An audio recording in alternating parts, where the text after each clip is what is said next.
ક્યાં કરવું છે અને કરવા લાગુ છું.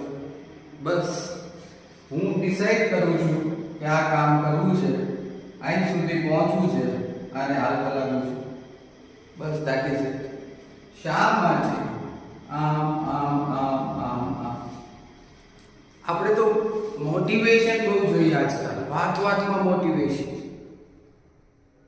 મળશે. રીલ્સમાંથી ઓલા મોટિવેશન વાળા વિડીયો જોવા, મોટિવેશનલ ગુરુઝ બી આજકાલ બહુ ચાલે છે. ભાઈ નક્કી કર્યું છે તો કરવાનું છે. That is it. Very simple. આમાં કંઈ ત્રીજો રૂલ જ નથી.